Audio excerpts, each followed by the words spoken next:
بسم اللہ الرحمن الرحیم۔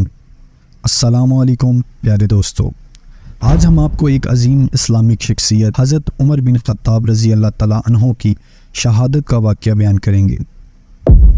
حضرت عمر بن رضی اللہ تعالیٰ عنہ کا دور خلافت اسلامی تاریخ کا سنہری دور سمجھا جاتا تھا اور ان کی شہادت اسلامی تاریخ کا ایک اہم واقعہ ہے۔ آئیے اس مقدس سفر کا آغاز کرتے ہیں۔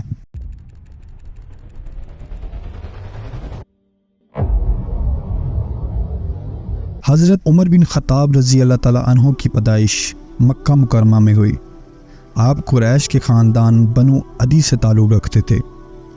ابتدائی زندگی میں آپ نے بہادری، قوت اور جرأت کے مظاہرے کیے اور قریش کے ایک معزز فرد بن گئے۔ آپ کا شمار مکہ کے طاقتور اور با اثر افراد میں ہوتا تھا۔ حضرت عمر بن رضی اللہ تعالیٰ عنہ کا اسلام قبول کرنا ایک عظیم واقعہ تھا۔ آپ حضرت محمد صلی اللہ علیہ وآلہ وسلم کے پاس جا کر اسلام قبول کیا اور کلمہ شہادت پڑھا۔ آپ کے اسلام قبول کرنے سے مسلمانوں کی حوصلہ افزائی ہوئی، اسلام کی تبلیغ میں نئی قوت ملی۔ حضرت عمر بن رضی اللہ تعالیٰ عنہ کی خلافت کا آغاز یکم محرم کو ہوا۔ آپ کی خلافت کا دور اسلامک تاریخ کا سنہری دور سمجھا جاتا تھا۔ آپ نے عدل و انصاف کے نظام کو مضبوط کیا اور اسلامی ریاست کو ایک مضبوط بنیاد پر استوار کیا۔ حضرت عمر رضی اللہ تعالیٰ عنہ کے دور خلافت میں اسلامک سلطنت نے بہت سی فتوحات حاصل کیں۔ ان کے دور میں شام، ایران، مصر اور عراق فتح ہوئے۔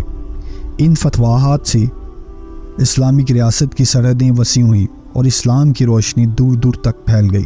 یہ وہ دور تھا حضرت عمر رضی اللہ تعالیٰ عنہ نے اپنے دور خلافت میں بہت سی معاشرتی اصلاحات کیں۔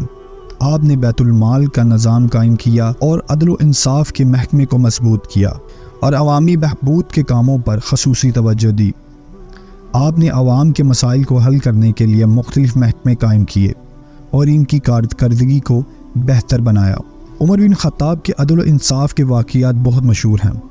ایک واقعے میں ایک غریب عورت نے ان کے دربار پر فریاد کی کہ اس کا شوہر اسے چھوڑ کر چلا گیا اور بچے بھوکے مر رہے ہیں۔ حضرت عمر بن رضی اللہ تعالیٰ عنہ نے فوراً اس کے لیے ایک وظیفہ مقرر کیا اور اس کے گھر کھانے پینے کا انتظام کیا۔ حضرت عمر بن خطاب نے ہمیشہ عام لوگوں سے محبت اور ان کے ساتھ برابری کا سلوک کیا۔ آپ نے کبھی بھی اپنے آپ کو ان سے بہتر نہیں سمجھا اور ہمیشہ ان کی مدد کی۔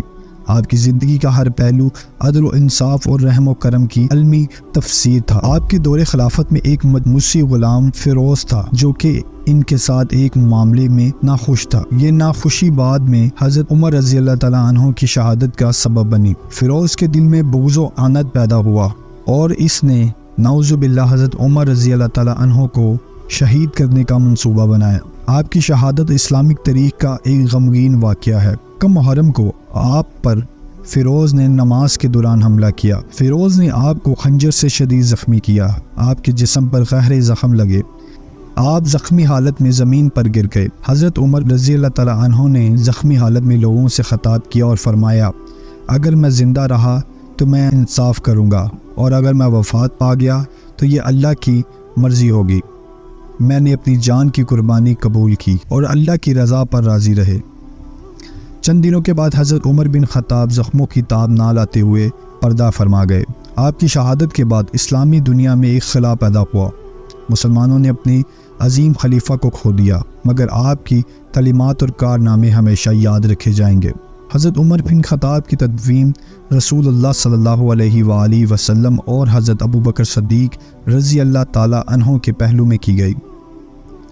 یہ مقام مدینہ منورہ میں موجود ہے اور مسلمانوں کے لیے ایک مقدس زیارت گاہ ہے۔ آپ کو ہماری یہ ویڈیو پسند آئی ہو تو چینل کو سبسکرائب کر دیں، ویڈیو کو لائک اور شیئر لازمی کر دیجیے گا۔ آپ کے تبصرے اور رائے ہمارے لیے اہم ہیں، لہٰذا نیچے کمنٹس میں اپنے خیالات کا اظہار کریں۔ اللہ آپ کا حامی اور ناصر ہو۔ جزاک اللہ۔